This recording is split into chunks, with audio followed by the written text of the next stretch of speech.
You build them up, and then once they are up, it's over. Back in the day and around the way, they used to call it coming up off my back. Coming up off my back. It's a lot to unpack when you think about that, but it was what the sisters around the way used to say when they talk about dealing with someone and building their self esteem, helping them build their finances, giving them a place to stay, nourishing their spirit back to health. And then once they all good and ready, whole, beautiful, and shining, they move on to somebody else. It's been happening since the beginning of time. And there are many reasons as to why that happens and what it represents at a spiritual level.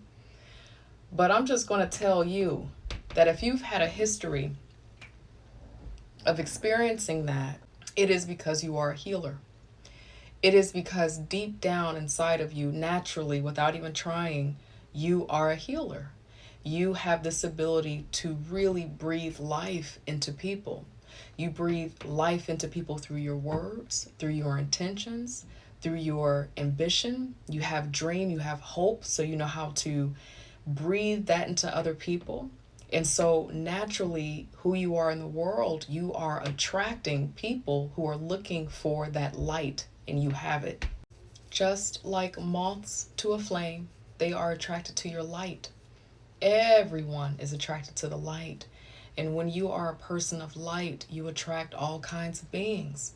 Now, the reason why you are attracting and accepting the wounded into your life is probably because you have come to believe that what makes you a good person, a good lover, a good partner, a good person for God is by how many people you can save and protect.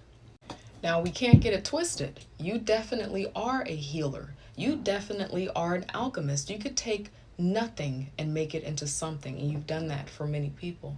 It's left you feeling tired and depleted. But it doesn't mean that you're supposed to. And it doesn't mean that because you have this gift of giving life onto other people and resurrecting people spiritually, emotionally, mentally, financially, it does not mean that that is what your role is to do in the world. And before you realize that that's not your role, is to save people, you take a lot of your energy and give it to a lot of people and find yourself being used quite a bit. That's the cautionary tale. If you have not experienced that, listen to what I'm telling you and some of these other people in the world are telling you to avoid that, because it's really going to be important for you to know that you can say no, that just because people are coming into your life, offering you love, offering you companionship, if they are not exactly clear about their own life and who they are, and they're not standing on their own too, it doesn't mean that what makes you a good person is by helping them find the ways to stand on their own too. When I say own two, I mean own 2 feet, okay? It's hard in the beginning because the programming is thick. The programming says that a person who is a lover, a person who is loyal, a person who is a ride or die will sacrifice self to make sure that someone else is whole and that someone else will grow. But the thing of it is we see too often that once that other person is whole and big and beautiful, they're not even attracted to the person who helped them get on their own too, their own 2 feet. And that's happening because you and that person are not the same match.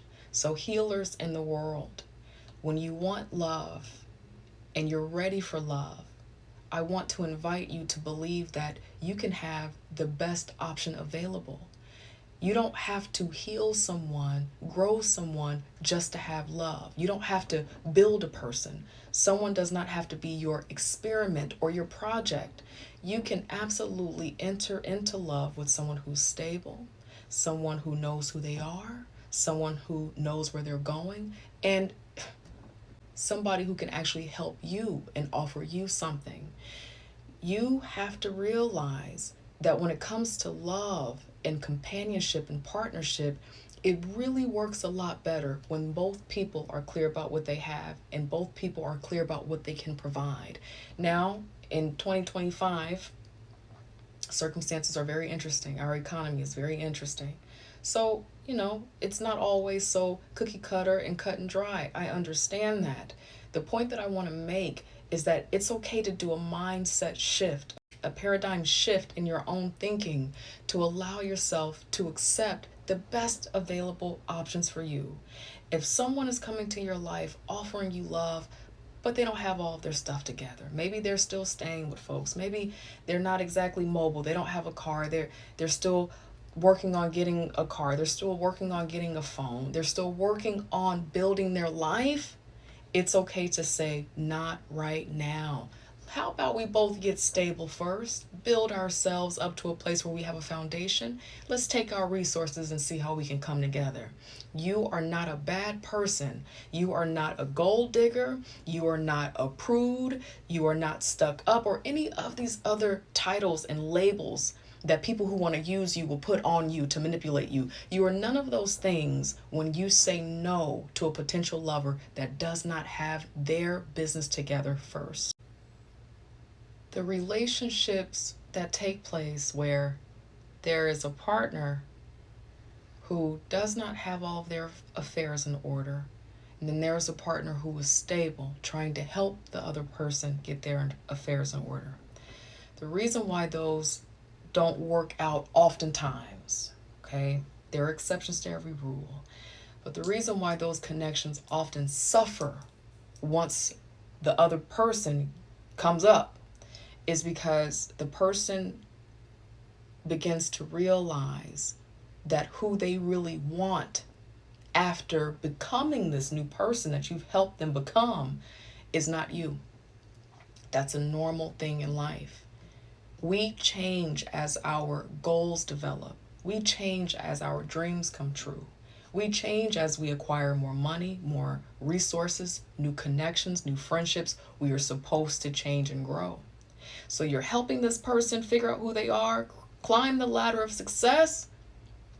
And here they are at the top, and they don't perceive you as being the kind of lover that they would traditionally want because of who they now have become. That's why it's really important to just consider, if you can hear me, friend, just consider allowing yourself to date people who are at a level that you are at.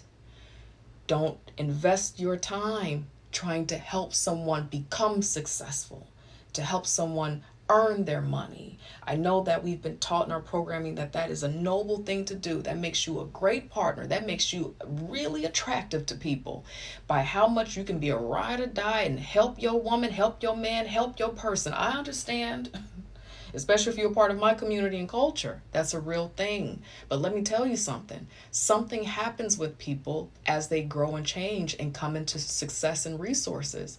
And there is a huge likelihood that when that person gets to where they're going, they're not going to see you. So if you want to, you can use my line to get out of feeling the obligation of helping someone come up. You can say, hey, baby, just sounds like you're still working things out, figuring it out. Once you get to a place where you're more stable, if you're still interested in me, hit me up, call me up. I guarantee you they won't call you. When they come up, they're not going to be thinking about you. They're interested in you right now because you are a healer. You help people come up. But if that person really wants you and they into you, they're going to do the work. They're going to get everything together. And then they're going to call you. But there's a huge chance that when you say that to that person, they're either one, never going to do what they need to do to come up.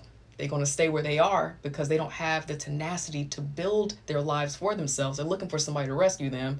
Or they will come up. They'll do all the things that they said they wanted to do. They will earn the great money and do all the stuff, but they are not going to remember to call you.